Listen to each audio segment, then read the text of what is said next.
Hey, it's Sam making this quick video here on Thursday, July 23rd. We're going to have the moon in hemmed between Saturn and Rahu the next few days, or the next couple days, and then it's going to be joined Saturn like on Sunday and into Monday, or I should say Saturday and Sunday, the moon will be joined Saturn.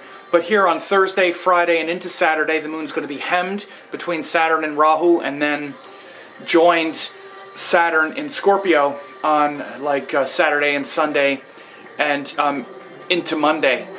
So what this means, we've been experiencing this quite a bit, well, every month for about a week since last November, which is when Saturn moved into Scorpio. So, this means that the sign of Libra is hemmed between these difficult planets, this sort of stressful energy. So it shows where our Libra energy, which has to do with interacting with others, compromising, really facing our tendencies to want our desires fulfilled, maybe at the expense of another. We also may compromise too much. The way that process often works is that we compromise too much at first and then try to reclaim our territory later. And there's a lot of illusion around this whole Libra process. Especially there's a sort of pseudo-martyr complex that can easily come into the Libra paradigm, that, all I do for you, like it's so unbalanced. And it certainly can be for a while, but Libra is always about balancing it eventually. And so instead of just saying Libra is about balance, Libra is often very unbalanced. It's unbalanced to try to achieve balance. So what typically happens, for instance, let's say a romantic relationship, because that's where we see the energy so prominently. It's in all relationships between adults, but in the romantic relationship, it's the most magnified. We try to compromise at first in the beginning as much as we can, because that's what we're trying to learn in relationships. And the reason is because if we want to get that good stuff, and we want to get that good Venus-Libra feeling, that feeling of beauty and harmony, we need to compromise.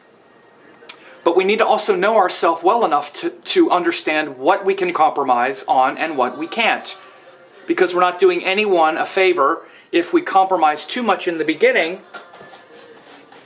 and program the other person to think we're okay with things that we're not really okay with. Sorry, I'm under my feet. When this happens, then the backlash occurs, and someone gets this idea that, well, I've been compromising the whole time, and you haven't been listening, and someone is trying to be sweet and nice all the time, and then they go from being sweet and nice all the time to, breaking up. All right, I'm done. And you're like, what? What do you mean you're done? We didn't even work anything out. Well, I've been telling you the whole time, and you haven't been listening. When actually they haven't been telling you the whole time. They've been maybe using this compromising language, thinking you'll sort of get the hint and all this, and it doesn't work. One of my most influential relationship gurus is a woman named Alison Armstrong, very powerful teacher. One of her main signature programs is Understanding Men. It's actually very good for women, and it's very sensible and very practical. It's also about understanding women. It's really about understanding the the gender interactions, which, by the way, happens in gay or straight relationships too. There's always an interaction between the masculine and the feminine. And one of the things she says, and in particular women can have a tendency to do this, is knowing how to apply pressure in getting your getting your needs met, rather than going from please honey, please honey, please honey, and never meaning it, or never conveying the weight of how much that request has relative to other requests, which sometimes please honey is okay, please honey, put down the toilet seat, and it's really not a big deal. And other things are, please honey, let's be able to do this. And they both sound the same to the honey, but actually one is not a big deal, and the other one is a deal breaker that's kind of building up and gathering momentum until eventually the person snaps and that's it, I'm done. You've been hurting me the whole time. I've been telling you the whole time that you need to, I don't know, treat me better, or whatever the issue is, when actually they've just been treating it with the same level of importance as anything else. So again, this can cause someone, typically like a sort of lament that women have, is that men don't pay attention to what they say, or this kind of thing, but it can often happen because they might be trying to, talk this way and then kind of lash out later. And obviously men do the same thing as also. I'm not saying it's just women by any means. Men also do it. But I'm saying that women have a tendency to try to compromise more at first, often. At least once a relationship starts, they try to accommodate more. And anyway, beyond the gender specifics of that, these are big issues that have been up for us for the last couple years, actually, because we had Saturn went into Libra at the end of November 2011, then Saturn and Rahu were there, then Saturn and Rahu hemmed Libra, which is what's happening now. So we can be experiencing this for the next couple of days, this tendency and this habit to really know and honor our no compromise zones. That's what I call it. So where are your no compromise zones, and how are they being communicated? Are they being communicated effectively? Like, do you apply the appropriate level of pressure for each demand? Like, is the honey put down the toilet seat being discussed the same as honey, you don't appreciate me? And then when the person doesn't understand that, eventually this one snaps and they're like, whoa, I didn't realize it was that important to you. To me it sounds like it's just as important as something else, like those kind of communication problems.